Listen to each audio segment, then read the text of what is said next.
This week in country music history, we're going back to the handshake that changed everything. The moment that CMA decided that fans deserve a front row seat to the music.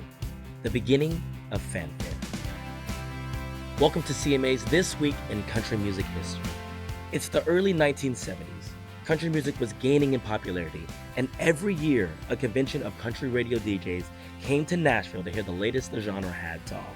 Fans caught wind of this high concentration of famous faces and started to wait outside hotel lobbies, hoping for a glimpse of their favorite artists. Then, the light bulb went on. Bring fans and artists together. And that's how fanfare, now known as CMA Fest, was born. April 12th, 1972, Nashville Municipal Auditorium. On that day, the Country Music Association launched fanfare, a brand new idea built entirely around the fans. 5,000 people packed into the building for one reason, to see their favorite artists up close.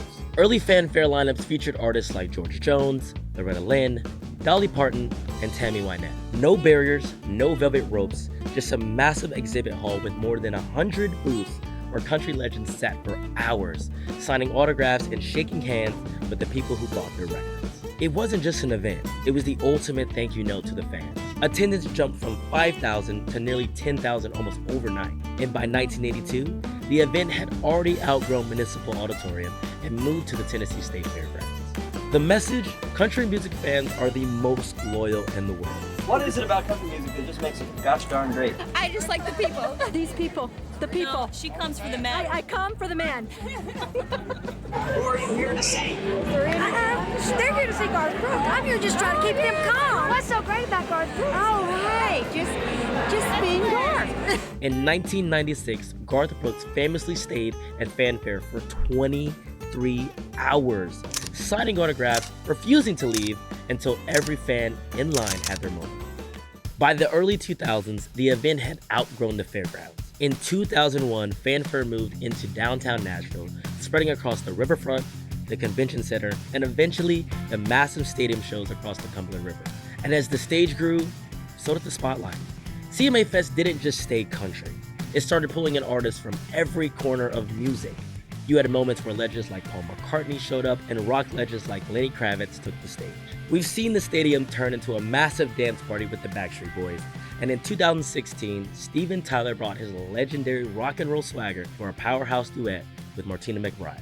Then came 2019, a year that truly broke the mold. Kelsea Ballerini brought out the Chainsmokers for an EDM-infused anthem, and Billy Ray Cyrus shocked the world when he brought out Lil Nas X and Keith Urban to perform Old Town Road while it was the biggest song on the planet. And who could forget that same year when Carrie Underwood shocked everyone by bringing out the legendary Joan Jett. They tore through a rock and roll medley that had 60,000 country fans screaming every word to I Love Rock and Roll.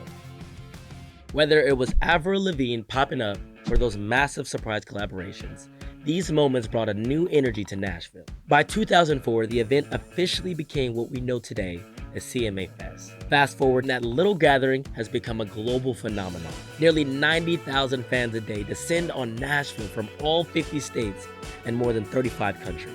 CMA Fest is also one of the greatest proving grounds in country music. Where else can a brand new artist or an unsigned songwriter perform in front of a stadium-sized crowd?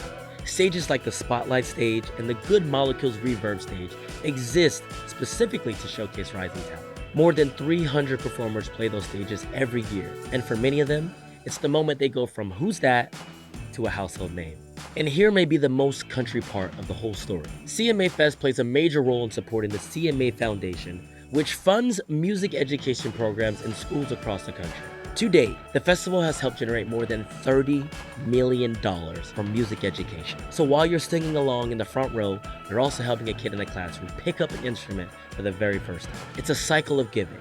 The fans give their energy, the artists give their hearts, and the music keeps playing. From 5,000 fans in a small auditorium to a worldwide stage, CMA Fest has become the beating heart of Music City. That's This Week in Country Music History. Stay connected with CMA because next week we witness the arrival of the class of '89 and the night a young Texan named Clint Black stepped into the circle.